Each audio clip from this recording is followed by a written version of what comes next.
नमस्कार, India TV digital में आपका स्वागत है। मैं हूं आपके साथ गौनिका अरोड़ा। आज द टॉप स्टोरी में हम लेकर हाजिर हुए हैं लखनऊ के उस कांड के बाद, वो जो अग्निकांड कल हुआ है, उसके बाद किस तरीके से फायर सेफ्टी को लेकर चर्चा शुरू हो गई है। क्यों शहरों में आग लगती है, क्या क्या प्रावधान है, क्या क्या नियम है फायर सेफ्टी को लेकर, क्यों फायर सेफ्टी ज़रूरी है और किन किन चीज़ों का ध्यान आप भी रख सकते हैं, और इसके साथ साथ फायर एनओसी लेना क्यों ज़रूरी है, इन सब चीज़ों पर हम चर्चा करेंगे। जो कल अग्निकांड हुआ उसमें 15 बच्चों की मौत हुई है। 20 से 28 साल के बीच में उनकी उम्र थी। कोचिंग सेंटर, गेमिंग जोन, ये सब उस बिल्डिंग में चल रहा था, लेकिन उस बिल्डिंग में फायर सेफ्टी नॉर्म्स का ध्यान नहीं रखा गया था। लेकिन शहरी इलाकों में सबसे ज़्यादा आग लगती है, ये एक हमेशा से देखा गया है, क्योंकि ग्रामीण इलाकों में आग कम लगती है। ग्रामीण इलाकों में ऐसी बिल्डिंग्स नहीं होती हैं। ग्रामीण इलाकों में आमतौर पर घर होते हैं और घरों में आग लगने की घटनाएं सिर्फ या तो गैस लीकेज से होती हैं, सिलेंडर फटने से होती हैं, या फिर किसी तरीके की आग की चिंगारी से होती है। लेकिन जब ऐसी कमर्शियल बिल्डिंग्स की हम बात करते हैं, जहाँ पर कोचिंग सेंटर्स चल रहे हैं, जहाँ हॉस्पिटल चल रहे हैं, जहाँ होटल्स चल रहे हैं, वहाँ पर आम तौर पर आग लगती है और ये आग शॉर्ट सर्किट के कारण लगती है। सबसे पहले हम बात करेंगे कि शहरी इलाकों में ही ज़्यादा आग क्यों लगती है। शहरी इलाकों में दरअसल नेशनल बिल्डिंग कोड का उल्लंघन किया जाता है। जो नेशनल बिल्डिंग कोड बनाया जाता है, यानी कि किस तरीके से बिल्डिंग का ढांचा तैयार होगा।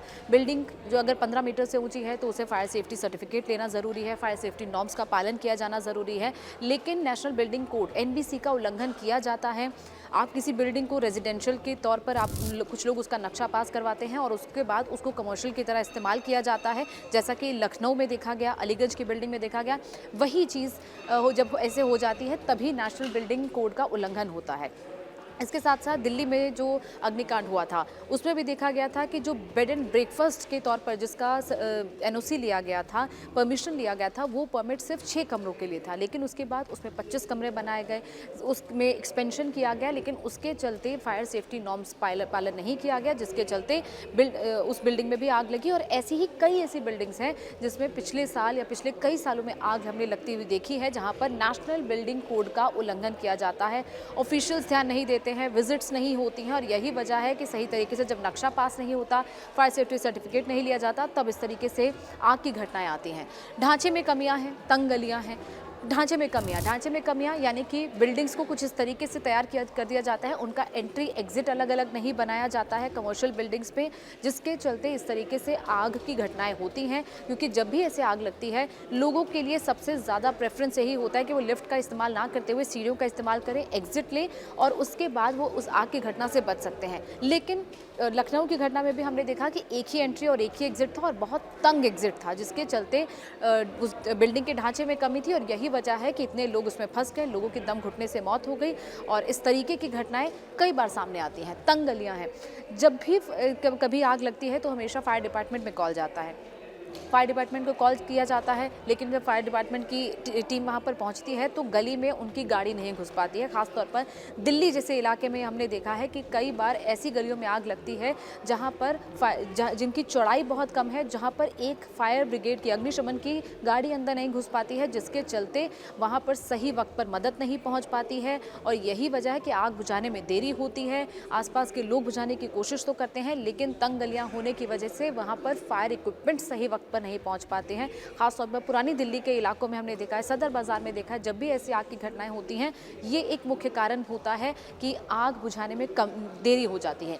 NOC से जुड़े भ्रष्टाचार होते हैं। NOC जो लेनी ही पड़ती है, जब भी आप किसी बिल्डिंग को आप बनाते हैं तो आपको फायर सेफ्टी डिपार्टमेंट की तरफ से आपको NOC लेनी पड़ती है। खासतौर पर जब आपकी बिल्डिंग 15 मीटर की ऊंचाई या उससे ज़्यादा की है तो आपको फायर सेफ्टी डिपार्टमेंट से जाकर उसका इंस्पेक्शन करवाना पड़ता है, आपको बाकायदा उसके NOC के लिए परमिट लेना पड़ता है। लेकिन NOC नहीं लिए जाते हैं, और कई बार जब NOC लेने भी जाते हैं तो बिल्डिंग का NOC किसी भी ऑफिशियल को रिश्वत देकर NOC पास करा लिया जाता है, जिसके चलते इस तरीके की घटनाएं होती हैं। और जब भ्रष्टाचार इसमें इन्वॉल्व हो जाता है तो जाहिर तौर पर गलत तरीके से NOC जारी कर दी जाती है, या कुछ लोग NOC लेते ही नहीं हैं। इलेक्ट्रिकल ओवरलोड और ख़राब फायरिंग, कई बार ऐसे कई घरों में देखा है जहाँ पर आपकी वायरिंग जो है वो पुरानी होती है। कई घर पुराने बने होते हैं, कई बिल्डिंग्स पुरानी बनी होती है। वायरिंग सिर्फ उतना लोड झेल पाती है जितना उस वक्त उस बिल्डिंग में जितना इलेक्ट्रिकल इक्विपमेंट्स का इस्तेमाल होता था, लेकिन अब इलेक्ट्रिकल इक्विपमेंट्स का लोड जब ज़्यादा बढ़ने लगा है, अगर आप 1 टन जहाँ पर एसी चल सकता है वहाँ पर आप 1.5 टन या 2 टन चला रहे हैं तो जाहिर तौर पर इलेक्ट्रिकल लोड बढ़ेगा, जिसके चलते इस तरीके की घटनाएं होती हैं, शॉर्ट सर्किट होता है और वायरिंग जब ख़राब होती है। इसीलिए कहा जाता है कि बार बार हमेशा आपको अपने इलेक्ट्रिकल अप्लायंसेस की सर्विसेज करानी होती है, आपको अपनी वायरिंग को ठीक कराना होता है, उसे अपडेट करवाना होता है, जिसके चलते जब खराब वायरिंग होती है तब भी शॉर्ट सर्किट की घटनाएं होती हैं। और सबसे ज़्यादा शॉर्ट सर्किट की घटनाएं हमने देखा है मुंबई में होती हैं। लगभग 75% घटनाएं मुंबई में शॉर्ट सर्किट की वजह से होती हैं, जिसके चलते आग लगती है। और यही वजह है कि ये आंकड़ा शॉर्ट सर्किट के कारण ही लगातार आग का बढ़ता जाता है। खराब बुनियादी ढांचा और बचावकारी तकनीक की कमी। बुनियादी ढांचा बहुत ख़राब होता है, यानी कि जिस तरीके से बिल्डिंग का निर्माण होता है, इसके साथ साथ बाकी की चीज़ें, यानी कि जो भी बेसिक रिक्वायरमेंट्स है वो जब पालन नहीं किया जाता उसका, तब इस तरीके की आग लगती है। और बचावकारी तकनीक की कमी, जो फायर डिपार्टमेंट है उसके पास भी कई स्टेट्स में इस तरीके की कमियाँ हैं, यानी कि फायर बुझाने के लिए कई इक्विपमेंट्स की कमियाँ हैं, जिसके चलते इस तरीके की घटनाएं और ज़्यादा होती हैं। अब हम बात करेंगे कि आग सुरक्षा से जुड़े मुख्य कानून और प्रावधान क्या है, लेकिन उससे पहले हम उत्तर प्रदेश की बात करेंगे, क्योंकि उत्तर प्रदेश में हाल ही में लखनऊ में घटना हुई है। वहाँ पर फायर सेफ्टी एक्ट क्या कहता है? 2005 का ये फायर सेफ्टी एक्ट है। और इस फायर सेफ्टी एक्ट में क्या क्या कहा जाता है? दरअसल फायर सेफ्टी सिस्टम लगाना आपको अनिवार्य है, यानी कि किसी भी तरीके की बिल्डिंग, आपकी कमर्शियल बिल्डिंग हो तो आपको फायर सेफ्टी सिस्टम उसमें लगाना पड़ेगा, जिसमें वाटर स्प्रिंकलर्स होते हैं। इसके साथ साथ आपको फायर अलार्म लगाना बहुत ज़रूरी है, ताकि जैसे ही आग लगे, सबसे पहले आग का धुआं, जब फायर अलार्म, आपने देखा होगा कि कई जगह पर ऐसे, जिस बिल्डिंग में, अगर आप कमर्शियल बिल्डिंग में काम करते हैं या कई ऐसी हॉस्पिटल में जाएं, होटल में जाएं, तो वहाँ पर फायर सेफ्टी अलार्म्स की व्यवस्था होती है। और जैसे ही धुआं उठता है तो फायर सेफ्टी अलार्म बजता है। और इसके साथ साथ वाटर स्प्रिंकलर की व्यवस्था होती है, यानी कि जैसे ही वहाँ पर आग, फायर अलार्म बजेगा, उसके बाद वाटर स्प्रिंकल होता है, यानी कि पानी के फुवारे वहाँ पर चलने लगते हैं, जिसके चलते आग बुझाने में मदद मिलती है। इसके साथ साथ आपका आपातकालीन निकास, यानी कि इमरजेंसी एग्जिट होनी बहुत ज़रूरी है। किसी भी बिल्डिंग में जहाँ पर 15 मीटर से ऊंचाई जिसकी ज़्यादा है, एनओसी उसमें लेना ज़रूरी है, और वहाँ पर इमरजेंसी एग्जिट होनी बहुत ज़रूरी है। इमरजेंसी एग्जिट एक पर्टिकुलर चौड़ाई की होनी चाहिए, ताकि वहाँ से ज़्यादा लोग निकल पाएँ। एंट्री और एग्जिट का रास्ता अलग होना चाहिए। फायर विभाग से एनओसी लेना अनिवार्य है, ये मैं आपको पहले भी बता चुकी हूँ कि आपको एनओसी लेना ज़रूर, ये इंपॉर्टेंट है। और यही वजह है कि बार बार कई जगह पर रेड हो रही है। कई ऐसी बिल्डिंग्स हैं, कई कोचिंग सेंटर्स ऐसे हैं जो बेसमेंट में चलते हैं, जहाँ पर फायर सेफ्टी के नॉर्म्स का पालन नहीं होता। यही वजह है कि अब उन पर कार्रवाई हो रही है, हालांकि कार्रवाई बहुत देर से हो रही है। नियमों के उल्लंघन पर नोटिस दिया जाता है, जुर्माना लगाया जाता है और उचित कार्रवाई की जाती है। अगर कोई भी शख्स इस तरीके की एनओसी, किसी की बिल्डिंग में ऐसा देखा जाता है कि एनओसी नहीं है या किसी भी तरीके के फायर सेफ्टी नॉर्म्स का पालन नहीं किया जा रहा है, तो उनको नोटिस भेजा जाता है। उसके बाद उनको जुर्माना भी लगाया जा सकता है, उनको जेल तक की सज़ा हो सकती है। और इसके साथ साथ जो भी उचित कार्रवाई फायर सेफ्टी डिपार्टमेंट की तरफ से, पुलिस की तरफ से बनती है, वो कार्रवाई की जाएगी। इसके बाद बात करेंगे हम अगले, यानी कि आग से जुड़े जो भी मुख्य कानून और प्रावधान अब तक इस देश में बनाए गए हैं। देखिए, जो फायर है, फायर सेफ्टी एक स्टेट सब्जेक्ट है, ये नेशनल सब्जेक्ट नहीं है। और यही वजह है कि हर स्टेट में अलग अलग तरह के फायर सेफ्टी नॉर्म्स होते हैं। हर स्टेट का फायर सेफ्टी एक्ट अलग होता है, और हर स्टेट को अब उसी हिसाब से एक गाइडलाइंस जारी करनी होती है, जिसके चलते जो भी वहाँ पर कमर्शियल बिल्डिंग्स चलाने के लिए फायर सेफ्टी सर्टिफिकेट लेना चाहता है, तो उस तरीके के उनको गाइडलाइंस का पालन करना होता है। राष्ट्रीय भवन निर्माण मानक 2026, जो कि अब रिसेंटली लागू किया गया, आपको उसी हिसाब से बिल्डिंग्स बनानी है। बिल्डिंग्स के स्ट्रक्चर को तैयार करने के लिए अब बाकायदा आपको राष्ट्रीय भवन निर्माण मानक 2026 का पालन करना होगा, उसके तहत आपको सर्टिफिकेट लेना होगा। और यही वजह है कि इस तरीके के कानून बनाए जाते हैं, ताकि इस तरीके की घटनाएं ना हो। राज्य के लिए आपको अग्निशमन और आपातकालीन सेवा के रखरखाव का प्रावधान करने वाला मॉडल बिल, यानी कि सेंट्रल गवर्नमेंट की तरफ से एक मॉडल बिल लाया गया है। उस मॉडल बिल के तहत एक टेम्पलेट बनाया जाता है, यानी कि जो जो ज़रूरी चीज़ें फायर सेफ्टी एक्ट में इंक्लूड होनी चाहिए, वो गवर्नमेंट की तरफ से बनाया जाता है, ताकि राज्यों में जिस तरीके भी अग्निशमन और आपातकालीन जो सेवाएं हैं, उसके लिए राज्य गाइडलाइंस बनाए और उस मॉडल बिल के तहत ही बनाए। अब देखिए, कई ऐसे ये जो राष्ट्रीय भवन निर्माण मानक जिसकी हमने बात की, इसमें सिर्फ आपको फायर सेफ्टी का नहीं, बल्कि आपको भूकंप के तहत भी, यानी कि अगर अर्थक्वेक आता है तो आपकी बिल्डिंग इतनी मजबूत होनी चाहिए ताकि वो 7 रिक्टर स्केल तक का भूकंप झेल पाए, उससे ज़्यादा का भी झेल पाए। आपको सही तरीके का उसमें कंक्रीट इस्तेमाल करना है, सही तरीके का मटेरियल इस्तेमाल करना है। तो ये सारे मानक हैं जिनका पालन किया जाना चाहिए। हालांकि कई जगह पर हमने देखा है कि ऐसे पालन नहीं किए जाते हैं, बिल्डिंग्स भरभरा कर गिर जाती हैं, बिल्डिंग्स में आग लग जाती है, और यही वो कमियाँ हैं जिनको दुरुस्त किया जाना है।